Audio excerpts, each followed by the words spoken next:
Dios le bendiga, hermanos, tome su lugar.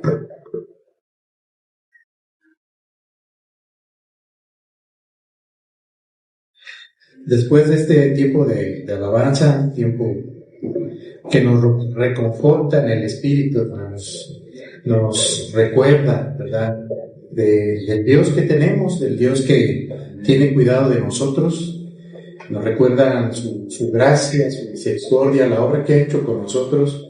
Y de verdad, hermanos, que cada día que abrimos los ojos, dice nuestro hermano, es una oportunidad que el Señor nos da de cumplir con el propósito que nos haya dado, que primeramente es dar testimonio de Él, ya como redimidos que somos, y llevar el mensaje del Evangelio donde vayamos, hermanos, para que otras personas sean alcanzadas y también puedan seguir haciendo lo mismo y avanzar el reino de Dios aquí en la tierra, que ese es el propósito principal de la obra de redención que el Señor ha hecho con nosotros. Y bien, esta mañana, hermanos, vamos a continuar con el tema que estamos viendo. Estamos viendo la primera carta a los Corintios, capítulo 7, pero recuerde que hicimos un espacio, una pausa, porque estamos viendo un tema, una exposición temática, ahora sí, de lo que es el matrimonio, ¿verdad? Aquí vemos al apóstol Pablo en este capítulo, cómo él aborda ahí un tema relacionado con el matrimonio, pero no habla específicamente de qué es, digamos, de forma de definición.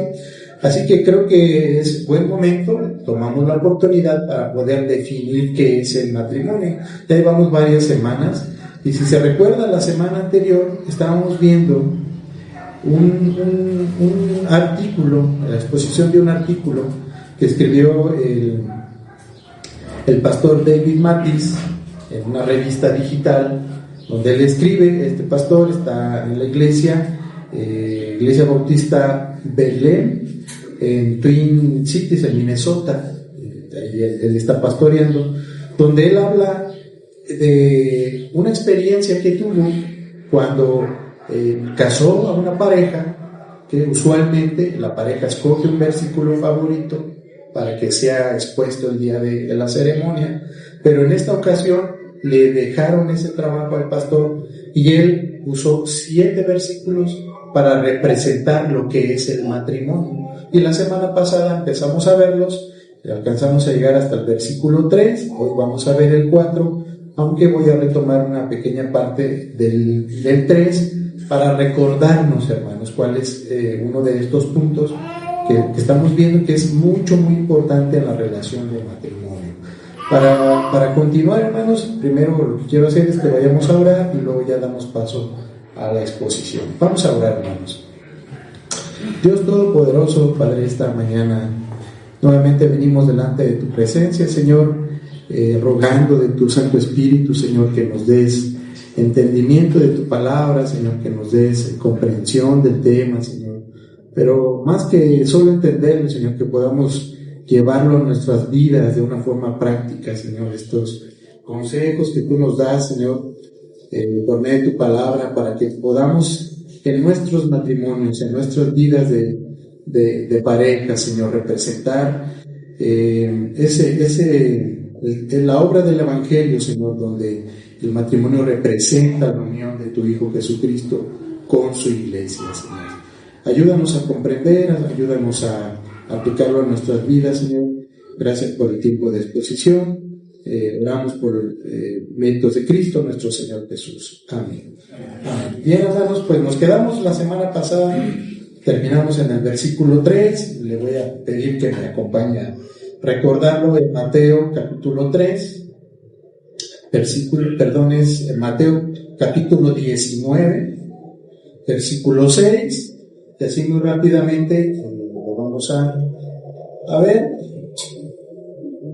19:6 dice: por consiguiente ya no son dos, sino una sola carne, por tanto, lo que Dios ha unido, ningún hombre lo separe. ¿Sí? Y comenzamos hablando de que este pasaje lo que nos dice es que el pecado que tiene el hombre por su naturaleza caída no sea la causa por lo que una pareja se tenga que separar. Si se recuerdan, en este versículo hablamos de que Dios diseñó el matrimonio para que pueda soportar las pruebas. el momento difícil. No es que porque por momentos difíciles la unión se va a disolver, sino que el motivo por el que fue hecho por Dios es precisamente para soportar esas pruebas. O sea, el matrimonio está hecho para resistir la adversidad. Entonces, que tenemos dificultades, pues sí, todos. O sea, eso es algo inherente. Sabemos que va a pasar, en una manera u otra, pero está diseñado para vencer esas dificultades.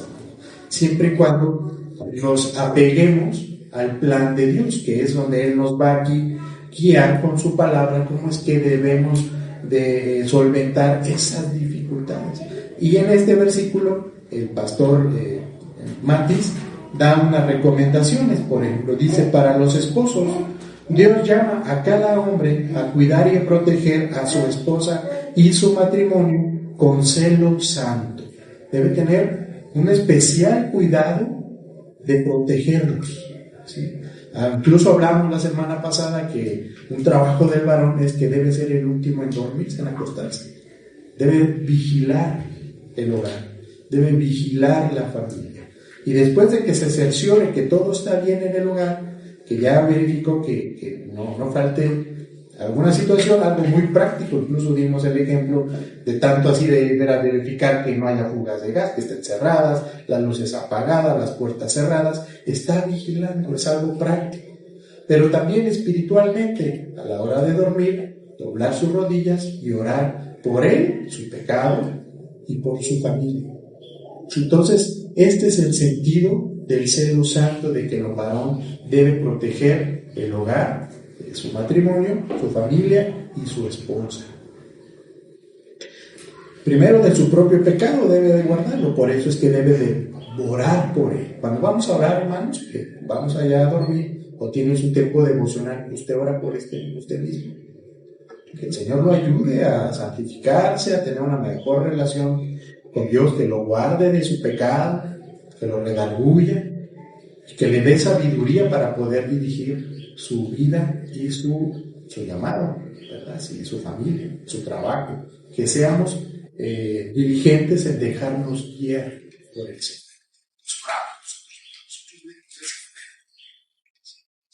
Y después, nuestra familia.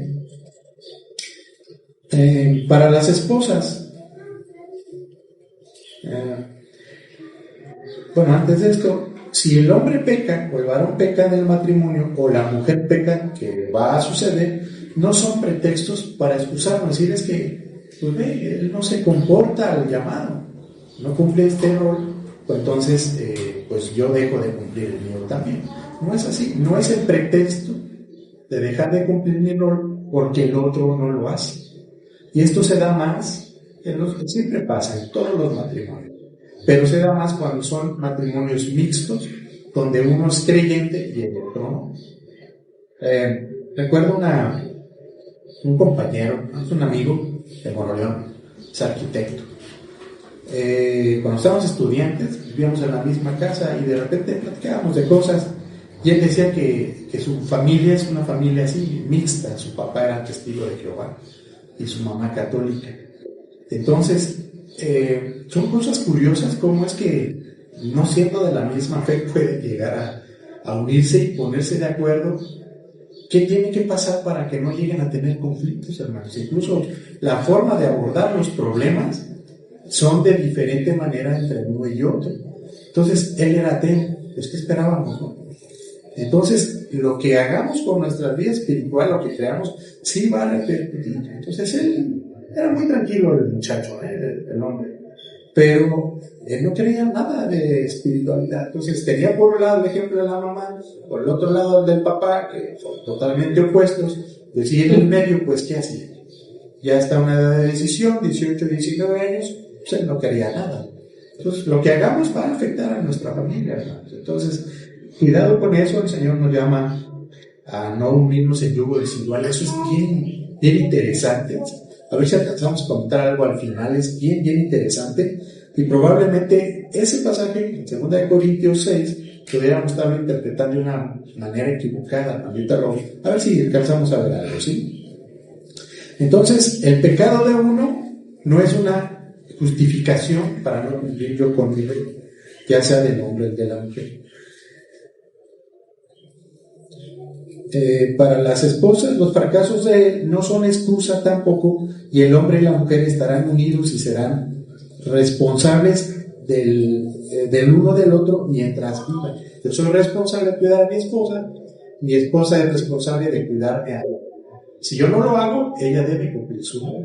Obviamente aquí va a haber una cuestión de disciplina por el que no lo está. Entonces ahí la importancia pues de que sean creyentes. Y inevitablemente ellos pecarán el uno contra el otro. Pero Dios diseñó este pacto de matrimonio para mantenernos unidos en los tiempos difíciles. Los tiempos difíciles no llegan como una sorpresa en el matrimonio, eso ya lo sabemos, lo esperamos incluso. El matrimonio fue hecho para que estos tiempos difíciles sean soportados. Los pactos no son principalmente para tiempos fáciles, sino para los más difíciles. Y aquí vemos cómo la analogía se aplica de la unión de Cristo con la iglesia. Hoy tenemos conmemoración de Santa Cena, y ahí más que solamente recordar que Cristo murió por nuestros pecados, también es recordar que Cristo está unido a su pueblo. Tiene una promesa de matrimonio que Dios la va a cumplir. Va a haber unas bodas donde se va a unir eternamente con su novia, con su esposa, cuando ya estemos en el cielo. Entonces, para Él, para Cristo, las cosas ya están hechas, hermanos. No es algo que va a suceder en el tiempo. Para nosotros sí, pero Él, que es eterno, que no está sujeto al tiempo del hombre, Él es eterno. Entonces, para Él ya es algo cumplido, hermanos. Entonces, Él tiene el celo por su esposa ahorita y la va a proteger. Es una promesa que nosotros ya estamos unidos a Cristo. Entonces, de esa manera que es inseparable, Cristo nunca va a abandonar a su iglesia, no se va a poder separar. De esa manera también tenemos que ver la unión entre un hombre y una mujer. Van a ser partícipes de su misma esencia uno del otro. ¿Se recuerdan cuando hablábamos la semana pasada de que cuando sea esta unión en el cielo, la iglesia, el cuerpo de Cristo, va a participar de la esencia de Cristo, muy semejante a Él? Hoy no la tenemos, hoy somos entes individuales, separados. No hay una unión física, digamos, que nos fusionáramos. Va a ser algo similar allá, pero para Él ya está hecho eso. Entonces, en este tiempo nosotros ya somos parte del cuerpo, ya somos parte de Cristo. Y una unión de un hombre y una mujer se representa de esa manera, es algo inseparable. Si tratamos de separarlo, ¿qué va a pasar? Se rompe, se va a dañar, ¿sí? Entonces va a haber sufrimiento y todo. Y así pasamos al versículo 4, hermanos. Efesios 4:32, ayúdeme por favor con su Biblia. Efesios 4:32. ¿Alguien que tenga el papel? Amén. ¿Sí, hermana? Dice, sed más bien amables unos con otros, misericordiosos, perdonándonos unos a otros, así como también Dios nos perdonó en Cristo. Amén. Cuando nosotros vamos a Cristo, cuando fuimos la primera vez, fue porque nos dimos cuenta de una situación difícil en la que estábamos espiritualmente delante de la perfección de Dios, y es que estábamos en pecado y nosotros rogamos por perdón. La palabra de Dios dice que Él no va a desechar a nadie que vaya contrito y humillado. Nos humillamos delante de Dios, rogamos por perdón y Él nos perdona. Una de las características del cristiano nacido de nuevo es que él vive en continuo arrepentimiento. Reconoce su falta y va a Dios y le perdona. Dice que tenemos abogado, pues va a abogar por nosotros y vamos a ser perdonados. Entonces, esta misma situación se replica en el matrimonio. Como vamos a estar molestando, hermanos, unos con otros, eso es inevitable. Pero cuando nos demos cuenta de nuestra falta, de nuestro pecado, ¿qué tenemos que hacer? Así como fuimos con Cristo, pedir perdón y Él nos perdonó, tenemos que replicarlo también. Si usted ya reconoció que se sobresaltó y ofendió y dijo, reconózcalo y vaya y pida perdón a su esposa o a su esposo. Y la esposa, hermanos, la esposa, luego nos mandan a dormir al sillón, luego no les habla, luego le avienta la comida. La hermana, perdona a la hermana, porque así como Cristo lo perdonó, no la rechazó. Cristo no lo hizo de mala gana. Cristo no nos perdonó de, bueno, pues ya que Él no hizo eso. Entonces, así como el varón, ese es el ejemplo que doy porque es lo más frecuente que pasa. Va y le pide perdón a su esposa. La esposa, perdónenme. No sea orgulloso. Porque no hacerlo, de quitarle el habla, mandarlo al sillón y no hacerle la comida y no ponerle lonche, eso es ser orgulloso. Se siente ofendida y cree que el marido no merece ser perdonado. Eso es lo que está representando. Y merecíamos ser perdonados, hermano. ¿Qué fue lo que abundó ahí? Gracia. Entonces debe haber gracia en el hogar. Gracia. Y el varón, como da el llamado también, que tengamos cuidado y tratar a las esposas como un vaso frágil. Como un vaso frágil. Que a las primeras se rompe. ¿Sí? Se rompe. Entonces, tengamos cuidado de no ser bruscos con la esposa para no ofenderla y no tener una situación donde tengamos que llegar a esto. ¿Sí? Este puede ser el verso más importante para el matrimonio. El respeto y el perdón es no llevar la cuenta. Ya me la volviste a hacer. Es no llevar la cuenta. Están muy subestimados en muchos de nuestros matrimonios, debido a los maravillosos límites y compromisos del pacto de matrimonio.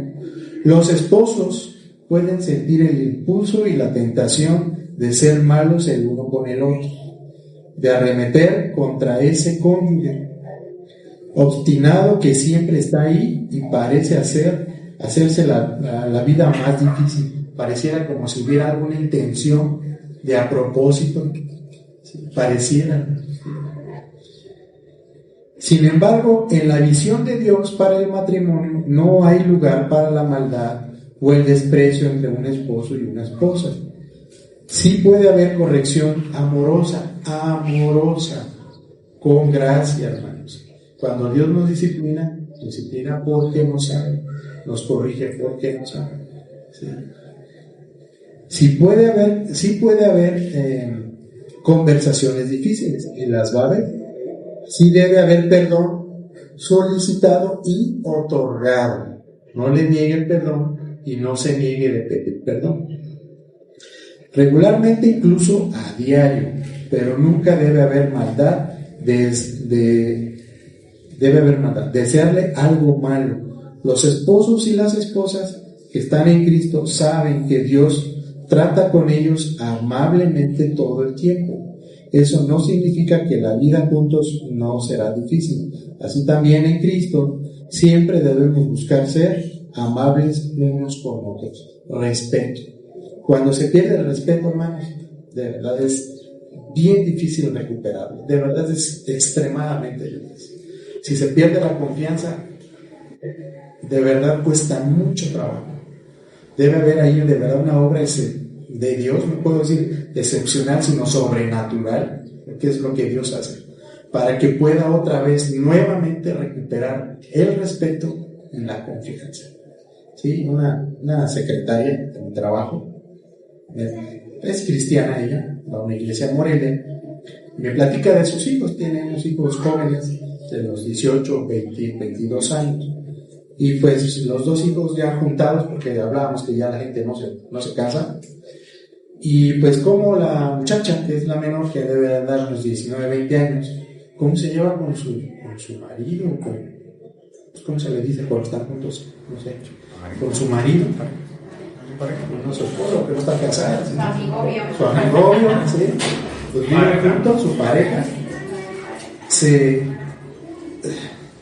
¿Has visto a los muchachitos cuando salen a la secundaria o la prepa? ¿Cómo se dicen entre ellos? Insultándose, que es ya un vocabulario normal, como así se hablan, hermanos. Ellos viviendo juntos, vamos a decir si quieren casados, pero ya con vida de pareja. ¿Cómo es posible eso? Y obviamente eso es el primer paso a otros tipos de agresiones. ya violencia. Ellos no pueden ya estar juntos. Ya tienen un niño, un chiquito, se llama Netalí, tiene hasta una bebé, tiene 4 años, siempre anda ahí en el trabajo de la abuelita, que trabaja precisamente porque hay estas situaciones ahí. Y entonces, ¿cómo es posible que se pueda tratar al respeto? Eso no puede ser. Y en un matrimonio cristiano, piense esto: la persona con la que usted está, si es salva, es hija de Dios o hijo de Dios. Cristo murió por esa persona. Y Dios es celoso, hermanos. Estamos atentando contra uno de sus hijos. Imagínense la situación de disciplina que podemos estar. Si yo no soy converso y mi esposa sí, y yo estoy agrediendo a mi esposa, pues imagínense el juicio. Yo estoy atentando contra uno de sus hijos por el que Cristo murió. Y si yo soy hijo de Dios también, los cristianos, pues voy a estar en disciplina, porque eso, que yo sea hijo de Dios y que mis pecados sean perdonados, no implica que si yo peco no va a haber una consecuencia. Va a haber consecuencia y va a haber disciplina. Y si vivo continuamente en disciplina, voy a tener una vida miserable. No voy a gozar de mi salvación y de las bendiciones de Dios por estar siempre disciplinado. Fíjense que mi hijo yo todo el tiempo lo trajera con el cinturón, y que yo le diga que lo amo, me va a creer. Pero pues si se porta mal, yo tengo que corregir. Entonces caemos en una situación complicada y por falta de sabiduría, por falta de madurez. Entonces aquí una instrucción directa de que tenemos que amarnos. Que amarnos representa perdón, representa gracia, no llevar la cuenta, pero también tratar bien a mi compañero y a mi compañera. Si no sobrepasarnos de confianza. No somos amigos, eso es otra cosa. ¿Sí? Es su ayuda idónea del uno y del otro. Y la única manera en que el rol de la mujer puede ser completado perfectamente como Dios la diseñó es teniendo un varón de Dios junto a él, y al revés también. Para que el varón de Dios pueda cumplir con su llamado, necesita su ayuda idónea, que cumpla su rol como Dios lo estableció. No puede ser de otra manera. Entonces, hay casos en los matrimonios donde, pues después de haberse casado, uno de los dos llega a ser cristiano, es convertido, pero el otro no. Entonces ahí se complica, aún en esos casos, hermanos, lo vamos a ver. La siguiente semana ya vamos a ver el pasaje pausa, que es el que vamos a ver. Aún en esos casos, la recomendación de Pablo es: no lo dejen, porque por el testimonio de ese convertido, Dios puede alcanzar al otro. Aunque hay una advertencia, dice: si él se va, déjalo ir, pero tú no lo dejes. ¿Sí? Y luego dice: como conviene en Cristo. Y vamos a ver qué significa eso, bien importante, hermanos. ¿Sí? Bueno, entonces, respeto. El matrimonio no pretende hacer nuestras vidas más fáciles, peores o más difíciles, sino hacerlas más, hacerlas mejores. Dios pule el carácter a la imagen de Cristo con uno semejante a nosotros mismos.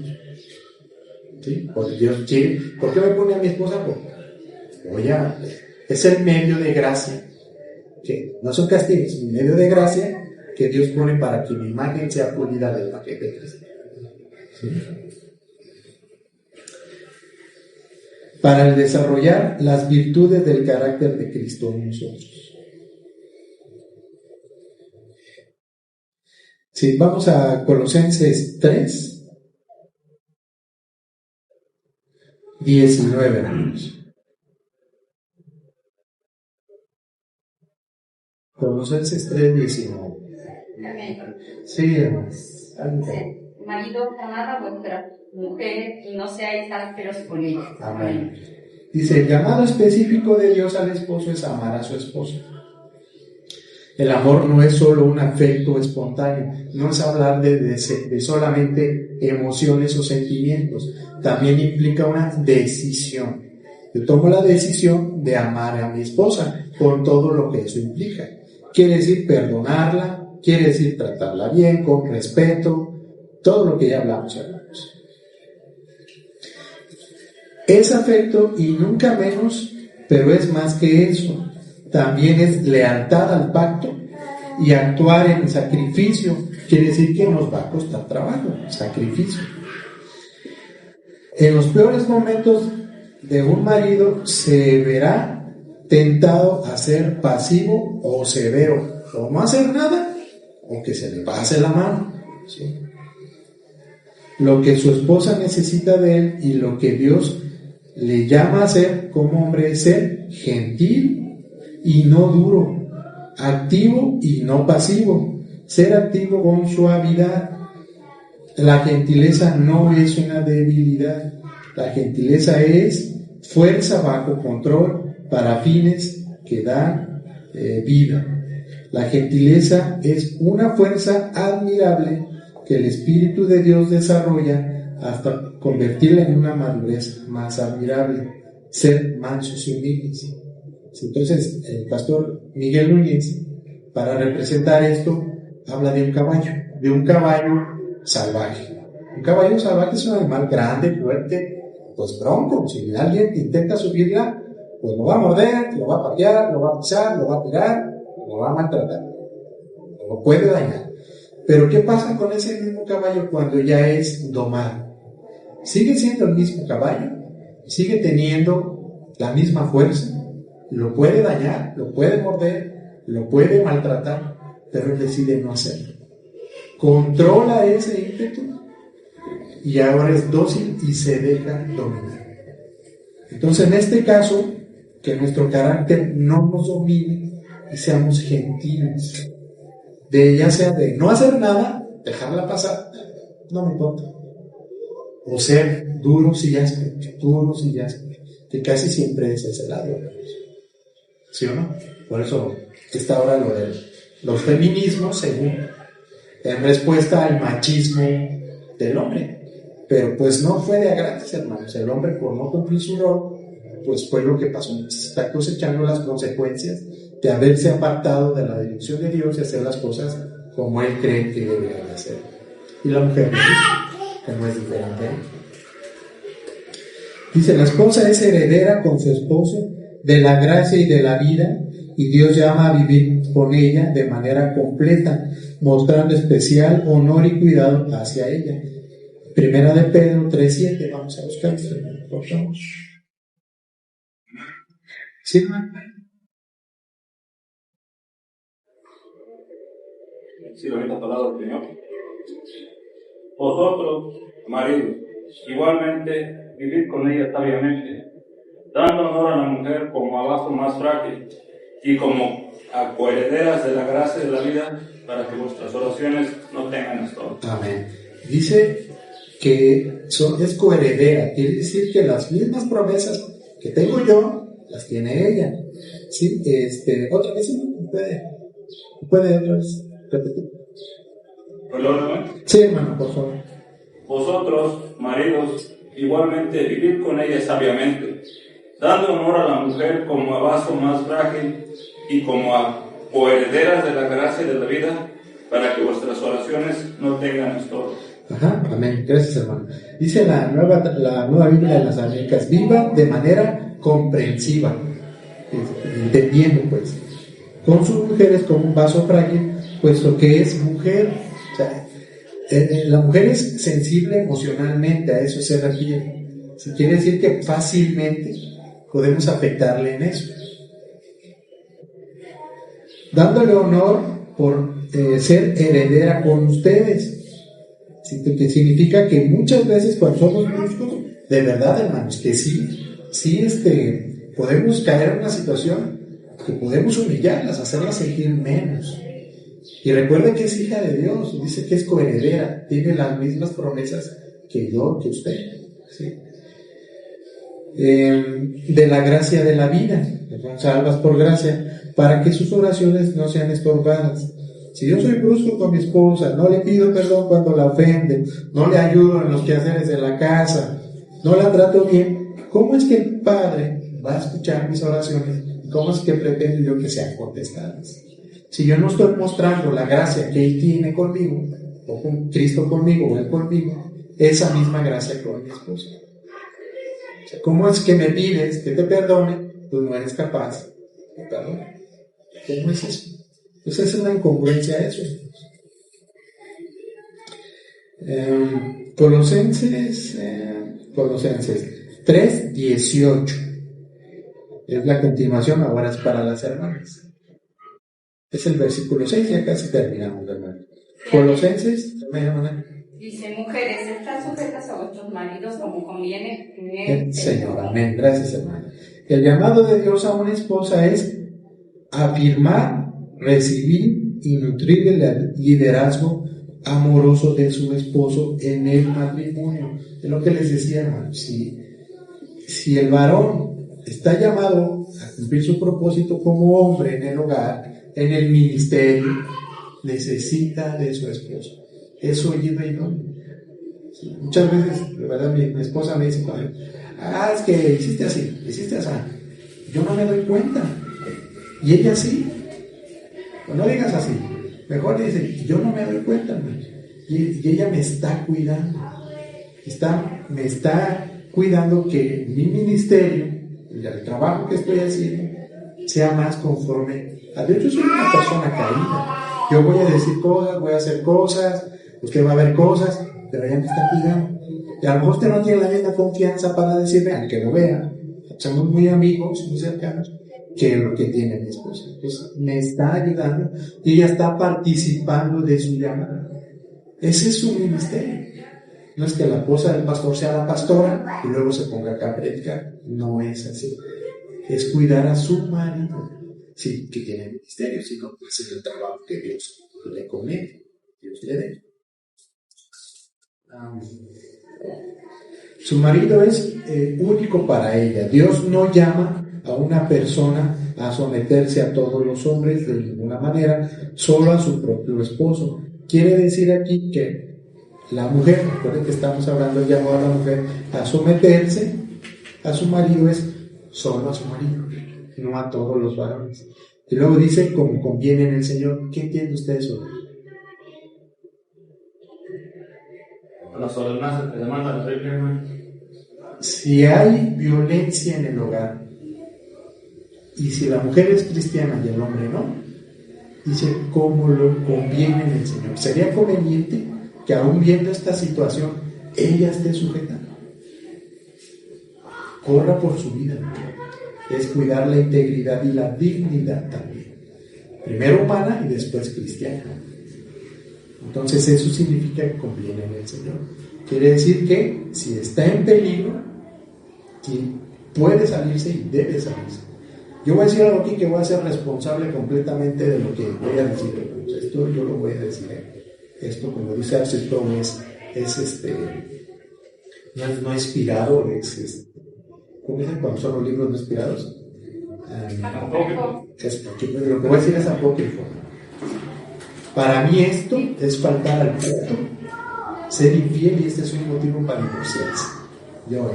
Usted no me crea, es para mí. Si hay una situación así en el matrimonio, no se supone que el hombre es violento en la familia, por la razón que quiera, su carácter, lo que sea.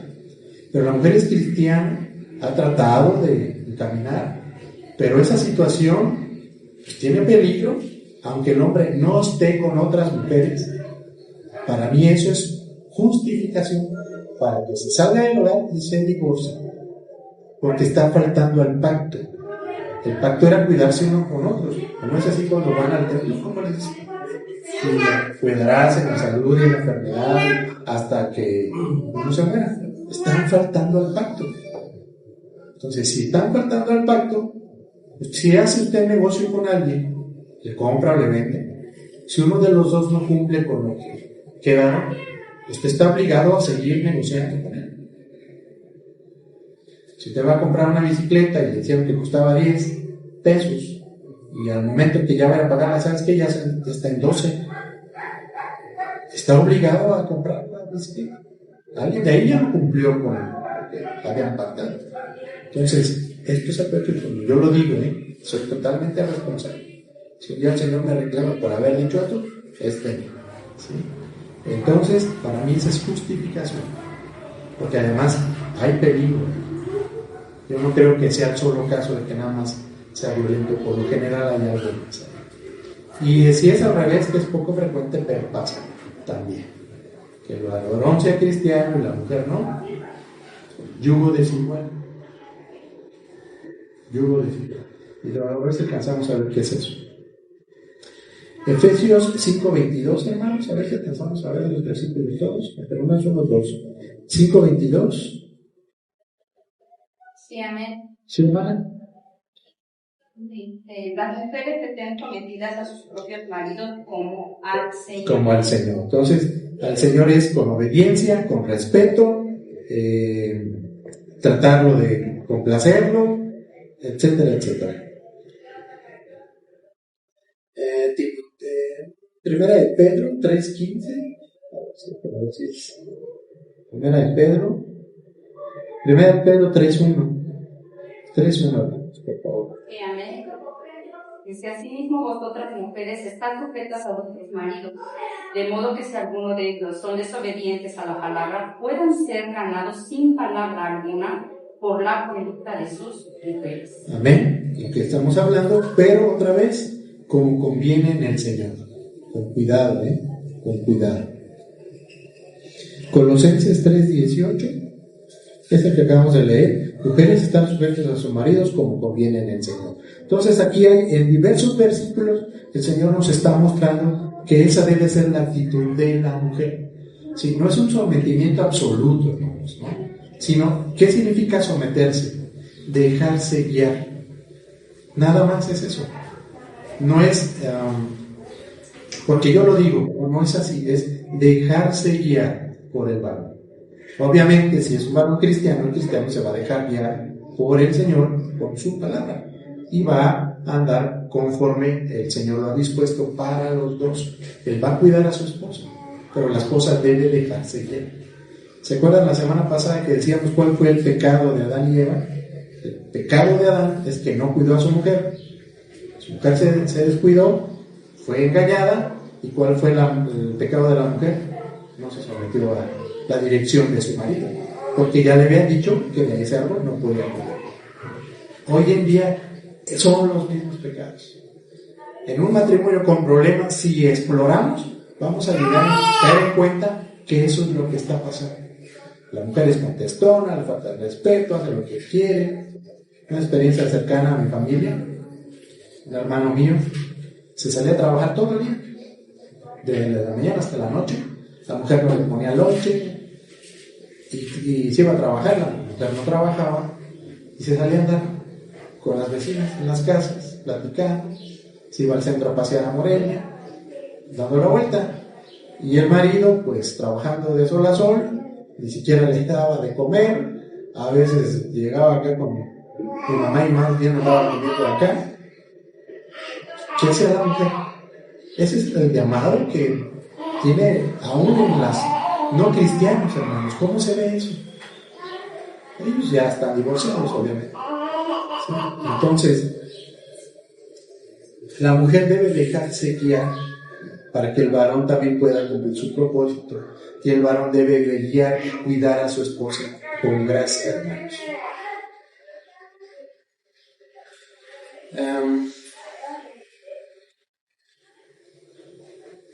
Esto es una de las cosas más difíciles que las personas modernas y orgullosas podrían hacer, y es precisamente lo que todos hacemos cuando decimos que Jesús es el Señor.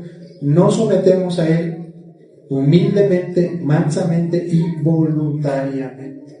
Entonces esa debe ser la actitud de la esposa, a dejarse guiar por su marido, siempre y cuando su marido se deje guiar por el Señor y cuide a su esposa y proteja a su esposa. Versículo 7 del estudio, Efesios 5:32.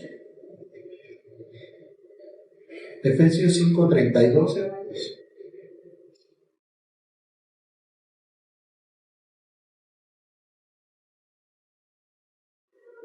Sí, amén. Sí, hermana. Grande es este misterio, pero hablo con referencia a Cristo y a la Iglesia. Amén. Cuando Dios dice que el matrimonio es un misterio, no está diciendo que sea confuso y enigmático, o que realmente no podamos entender la profundidad de sus significados. Lo que sí dice es que fue un misterio durante miles de años, pero ahora, con la vida, la muerte y resurrección de nuestro Señor Jesús, el matrimonio ya no es un misterio. El misterio ha sido revelado, al igual que el matrimonio. Muchas otras doctrinas se esclarecen con la venida de Cristo y su obra redentora. Bueno, ¿qué estamos hablando? Antes de la venida del Señor Jesús, que cumpliera su ministerio, lo mismo, se casaban y había situaciones muy particulares, incluso de poligamia y muchas mujeres para un solo varón y así. Entonces, lo que está hablando es de lo que representa el matrimonio. ¿Qué representa el matrimonio? La unión de Cristo con su iglesia, con una sola esencia, una sola carne. Antes de eso no se entendía, hermanos. No se entendía que eso era por lo que tenían que casarse. El Señor les dio esa instrucción, pero los hombres no lo hicieron así. Por eso es que tenía pues, varias esposas, ¿no? Ahí revueltas. Pero ahora entendemos que Cristo se va a unir solo con un pueblo, al que Él escogió y el que Él ha santificado. Con la venida de Cristo se esclarece esto, ya entendemos que el matrimonio significa eso. Y entonces ya no es un misterio. ¿Qué es un misterio, hermanos? Un misterio es una verdad que podemos conocer parcialmente, pero no completamente.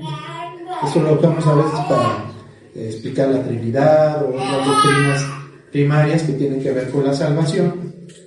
Y un ejemplo que pone, por ejemplo, el pastor Sugel dice que un misterio es como cuando vamos a explorar el mar, ¿verdad? El hombre tiene la capacidad de explorar el mar hasta cierto nivel, porque de ahí ya no hay luz, ya no puede ver nada, él ya no puede darse cuenta, pero ahí están las cosas, pero él no puede explorar más. Nada más hay hasta cierto nivel donde él puede conocer, y así en todas las cosas. Entonces es una verdad que está ahí, porque el hombre tiene una capacidad limitada de conocer. Ese es un misterio.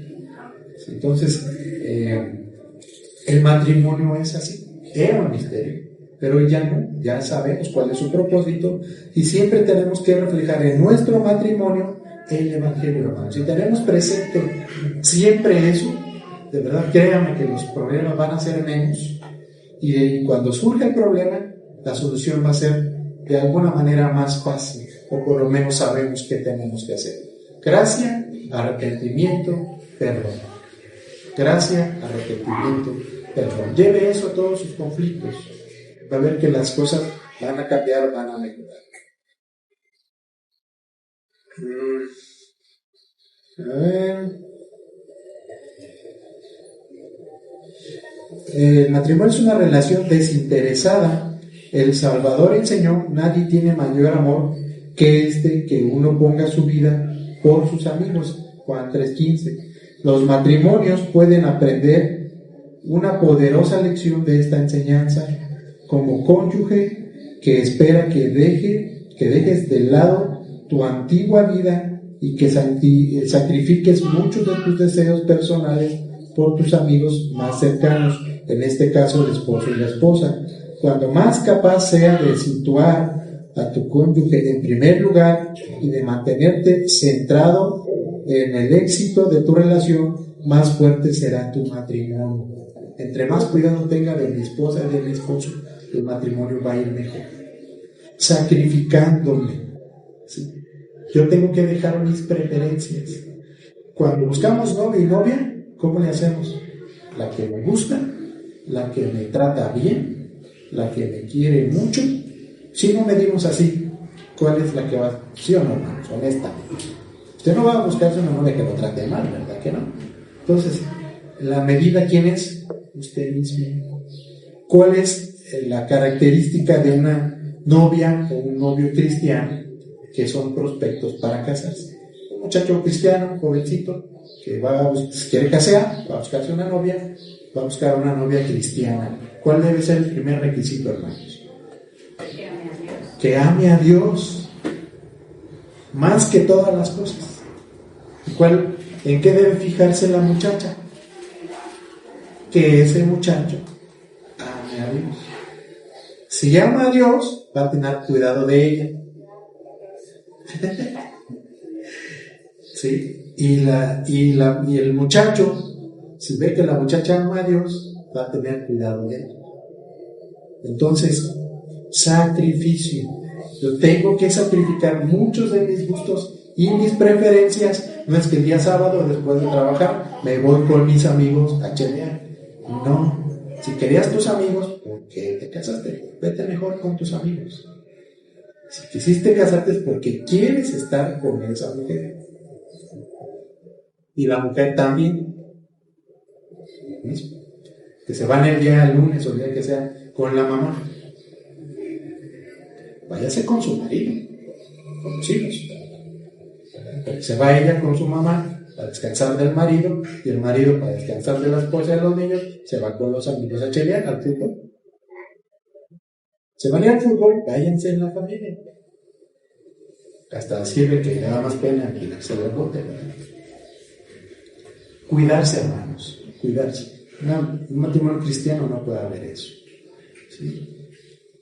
Hay que tener paciencia, ser pacientes.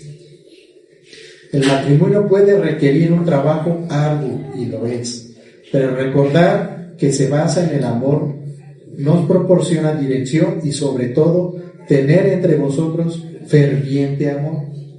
Aconseja Pedro en el Nuevo Testamento, porque el amor cubrirá multitud de pecados. Eso está en 1 Pedro 4:8. Cometerás errores, tu cónyuge también. Sean pacientes y considerados el uno con el otro. Asuman los momentos difíciles en su relación con toda humildad y mansedumbre, soportándose con paciencia unos a otros, con amor, solícitos en guardar la unidad en el espíritu, en el vínculo de la paz, que es un versículo que es Efesios 4:2-3. Sé feliz. La labor de tu cónyuge no es la de hacerte feliz todo el tiempo. ¿Quién es el que hace feliz en un matrimonio aquí? Dios me hace feliz. Si yo soy feliz, yo no tengo que buscar que mi esposa me haga feliz. Porque el día que no lo haga, voy a empezar a renegar y me voy a ir a buscar otra u otro. Pero si tu felicidad está en Cristo, solamente es gozar de la felicidad con mi esposo o con mi esposa. Entonces mi esposa no va a ser feliz, ni yo a ella, que soy caído en pecado. Yo no puedo esperar eso de alguien que es caído. Pero si Cristo es el que me llena, el que me completa, pues estoy bien, ¿no?